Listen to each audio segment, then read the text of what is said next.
Title: The Journey of Little Dreams. Chapter 1: The Village of Small Beginnings. In a quiet corner of the world, there was a tiny village called Green Hollow.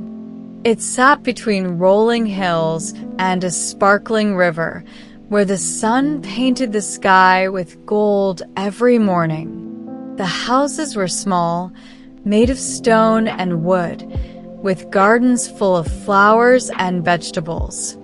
The people of Green Hollow were kind but simple. They worked hard, laughed often, and dreamed small dreams. Dreams of a good harvest, a warm winter, or a new pair of shoes. Among them lived a girl named Lila.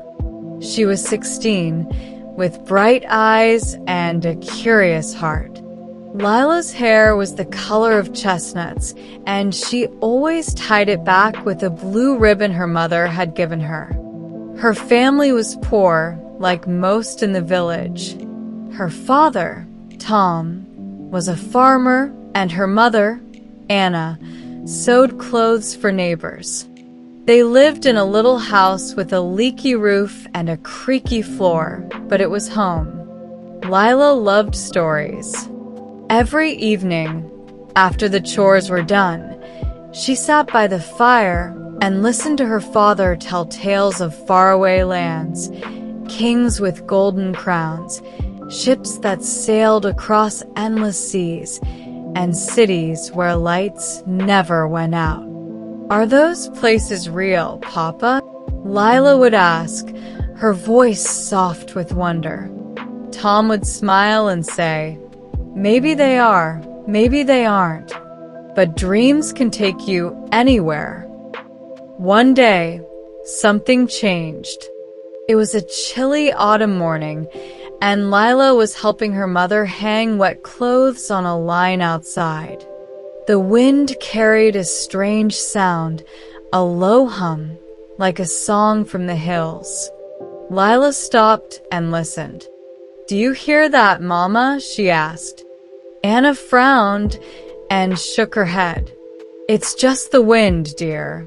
Don't let your imagination run wild." But Lila couldn't forget the sound. That night, as she lay in bed, it came again, louder this time.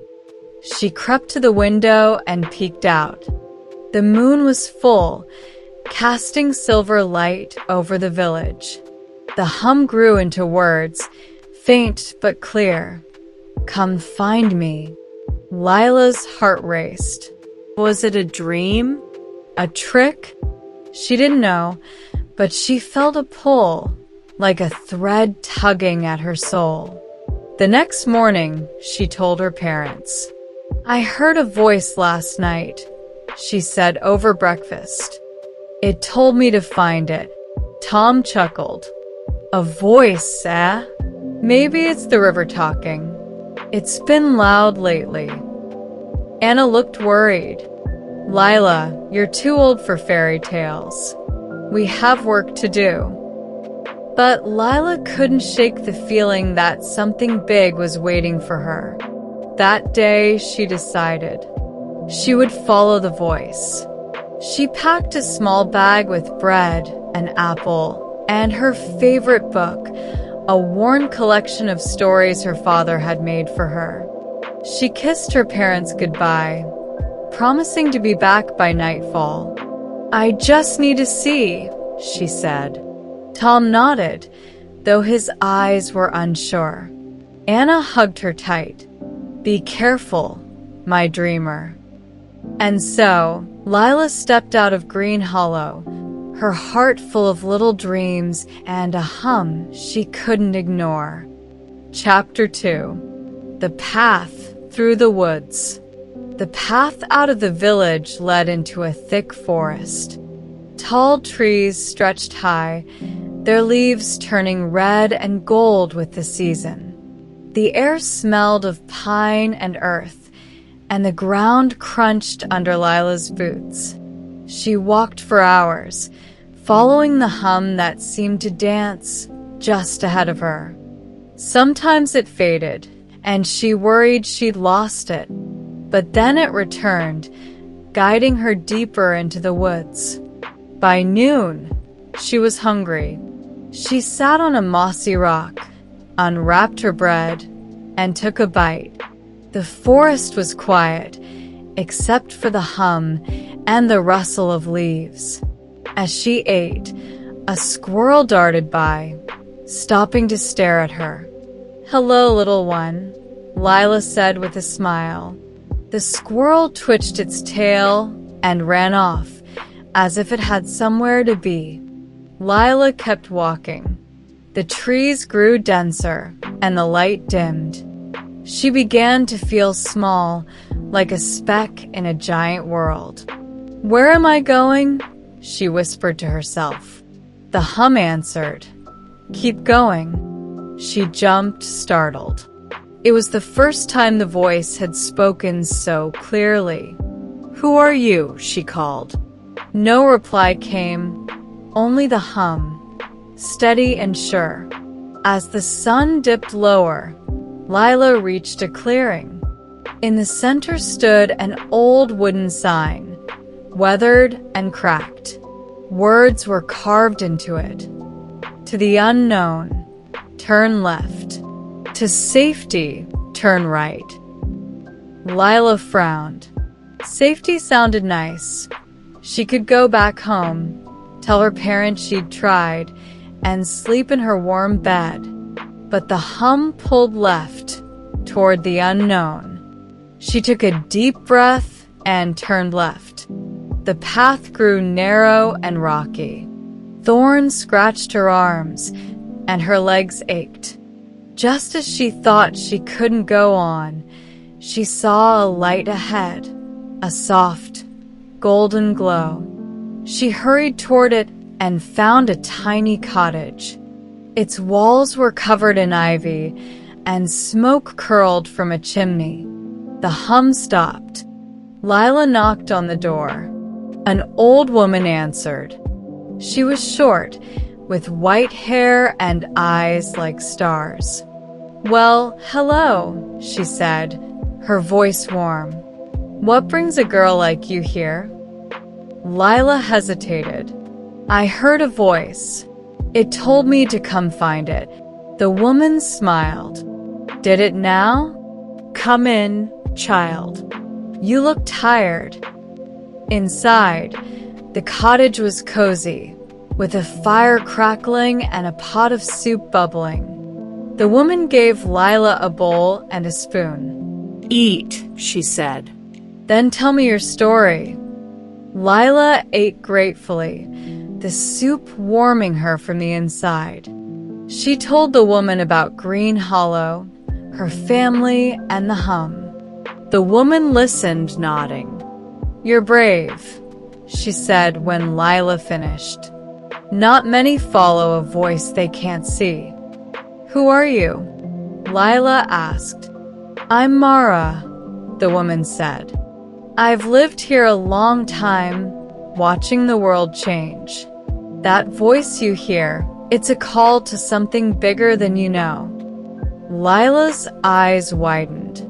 "What is it?" Mara leaned closer. "That's for you to find out. Rest here tonight. Tomorrow, I'll show you the next step." Lila fell asleep on a soft mat by the fire, dreaming of golden lights and endless paths. Chapter 3. The River's Secret. The next morning, Mara woke Lila with a gentle shake. "Up, child. The day waits for no one." Lila rubbed her eyes and sat up. The cottage smelled of fresh bread, and Mara handed her a warm slice with honey. "Eat quickly," she said. "We've a journey ahead." After breakfast, Mara led Lila outside. The forest was alive with birdsong, and the sun peeked through the trees. Mara carried a walking stick, tapping it on the ground as they went. "Where are we going?" Lila asked. "To the river," Mara replied. "It knows things we don't. They walked for an hour until they reached the riverbank. The water rushed by, clear and cold, sparkling in the light. Mara pointed to a small boat tied to a tree. "Get in," she said. Lila hesitated. "I've never rowed before." Mara chuckled. "You'll learn. Life teaches us what we need." Lila climbed into the boat, and Mara pushed it into the water before hopping in. The current pulled them along, and Lila gripped the oars, trying to steer. "Relax," Mara said. "Let the river guide you." Lila loosened her hold, and soon the boat glided smoothly. The hum returned, louder now, coming from downstream. As they floated, Mara told stories of travelers who'd crossed the river, of fish that sang, of secrets hidden in the water. Lila listened, enchanted. "Do you think the voice is in the river?" she asked. Mara shrugged. "Maybe. Or maybe it's beyond it. Keep your eyes open." Hours passed, and the river widened. Ahead, Lila saw a bridge, old and stone, covered in moss. The hum grew so loud it filled her head. "There," she cried, pointing. Mara nodded. "Row to the shore."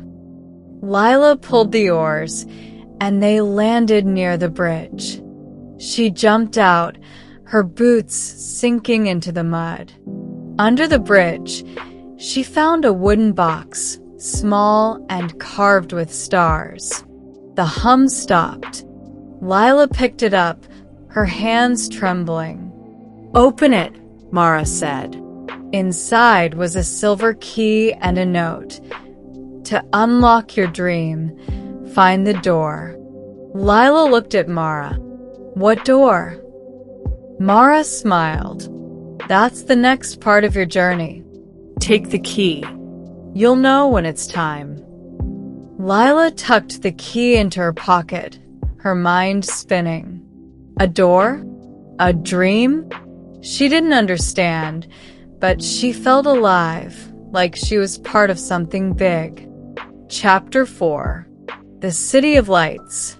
Mara led Lila back to the cottage, but she didn't stay long. "You've got the key," Mara said. "Now you need to find the door. Follow the road west. It'll take you to the City of Lights." Lila hugged her. "Thank you, Mara." The old woman waved her off. "Go, child.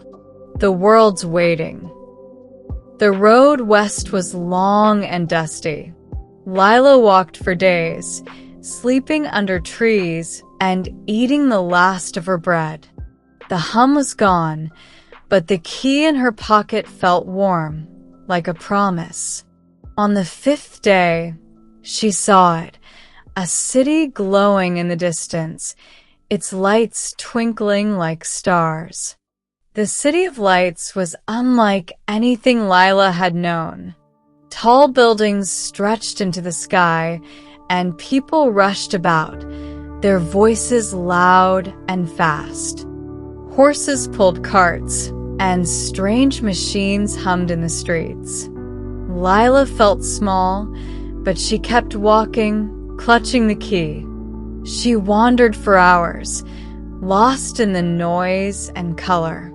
At dusk, she sat on a bench, tired and hungry. A boy approached her.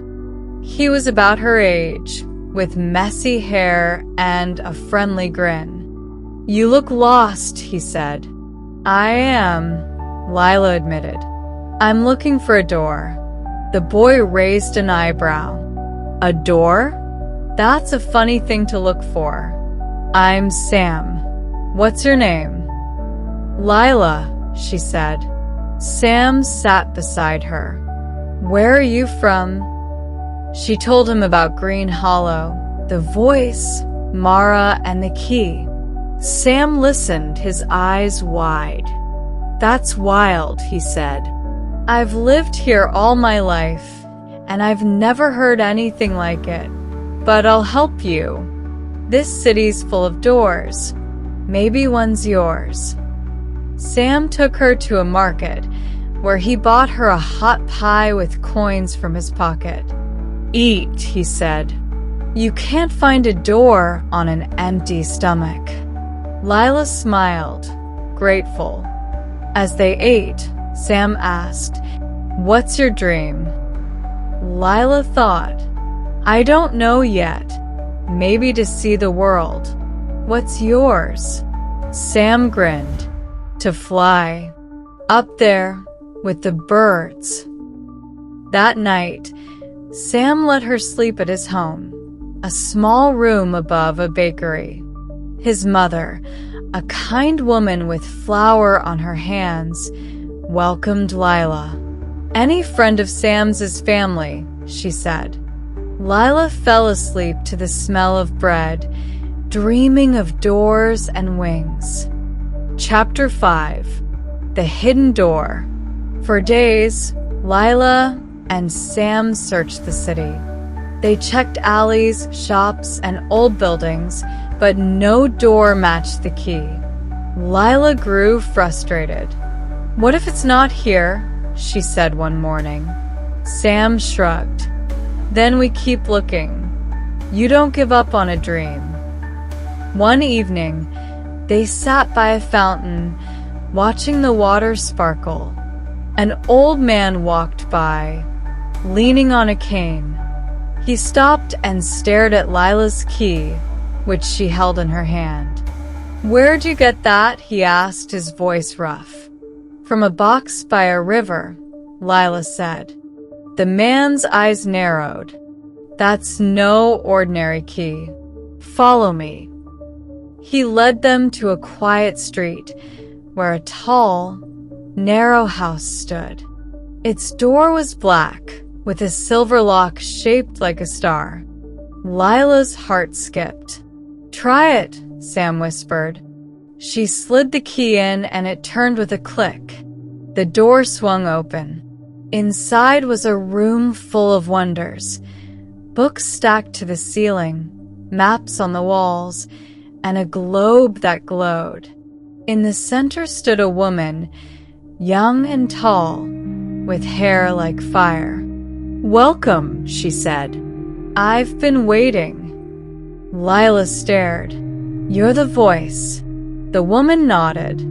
I'm Alara. I call those who dare to dream. Alara explained. This is a place of beginnings. The key chose you because you're ready to chase something bigger than your village. Lila swallowed. But what is it? Alara smiled. That's yours to decide. A dream isn't given, it's made. Sam nudged Lila. Told you it was here. The old man, who'd introduced himself as Finn, chuckled. She's not the first to find this place. Won't be the last. Alara handed Lila a book. Write your dream here.